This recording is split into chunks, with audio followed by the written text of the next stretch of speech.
एक बहुत ही अनोखा आदमी था। नाम था उसका लॉरेंस, थॉमस एडवर्ड लॉरेंस। उसने बहुत वर्ष अरब में रहकर बिताए थे। उसने अरब की क्रांति में हिस्सा लिया था।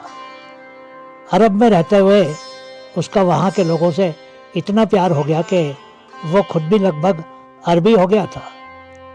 वो अपने कुछ अरबी दोस्तों को पेरिस भी ले गया था। वो उनको पेरिस घुमा कर लाया था। पेरिस में एक मेला लगा हुआ था। वो दोस्तों को उन्हीं दिनों पेरिस घुमाने ले गया था।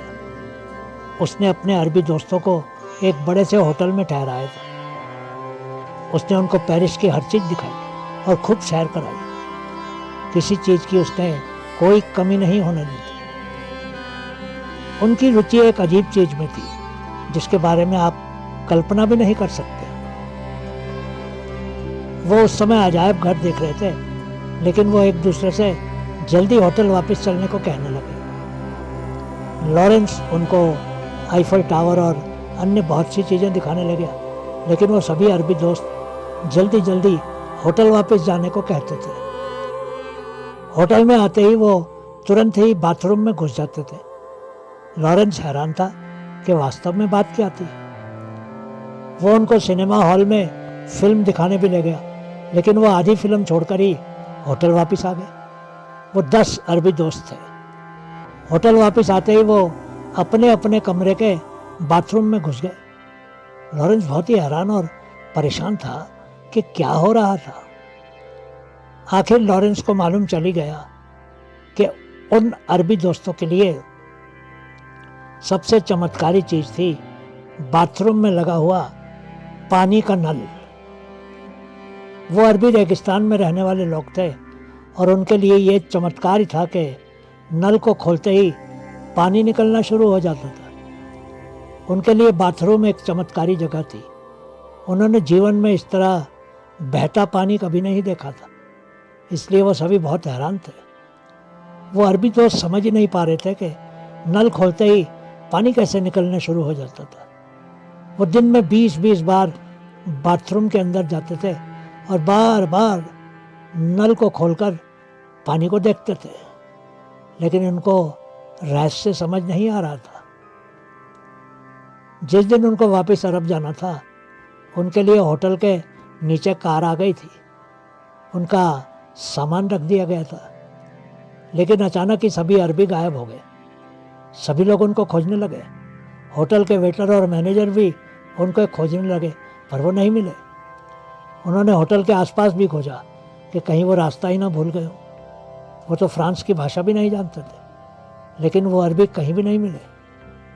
तभी अचानक लॉरेंस को ख्याल आया कि कहीं वो फिर से बाथरूम में ही ना घुस गए हों। जब वो वापस होटल में उनके कमरों में गया तो उसने देखा कि वो सभी अरबी अपने अपने कमरे के बाथरूम में घुसकर नल को उखाड़ने की कोशिश कर रहे थे।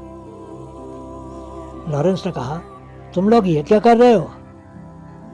उन्होंने कहा, इन नलकों को हम अपने साथ वापस घर ले जाना चाहते हैं। ये नल बहुत ही अद्भुत है, बस खोलते ही पानी निकलने लगता है। वो बेचारे अरब बस यही सोच रहे थे कि इतना छोटा सा तो नल है, अगर उसको खोलकर घर ले गए तो अरब में तो मज़ा ही आ जाएगा। जो भी देखेगा वही हैरान हो जाएगा। नल खोला और पानी आएगा।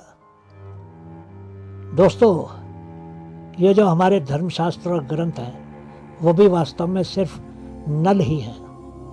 उनके पीछे भी एक बड़ा सा जाल है।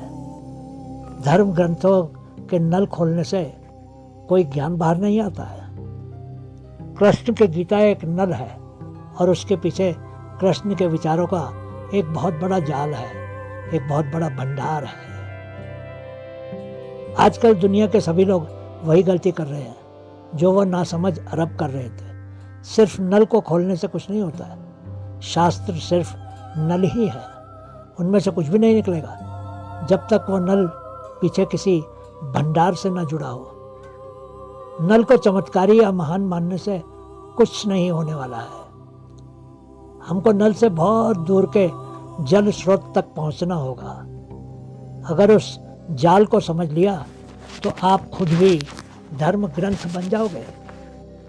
पीछे का वो जल स्रोत परमात्मा का है, सच का है, और उस तक पहुंचना ही होगा। सिर्फ नल को हाथ में लेकर घूमने से कुछ नहीं होने वाला है। नल तो बाजार में बिकते हैं, लेकिन मुफ्त में भी मिल जाते हैं। किताबें छापने वाले कारखाने में ग्रंथ छापे जाते हैं और फिर लोग उनको खरीद कर घर में रख लेते हैं। क्या कभी उस धर्म ग्रंथ को सिर्फ खोलने से ज्ञान की धारा निकलती है?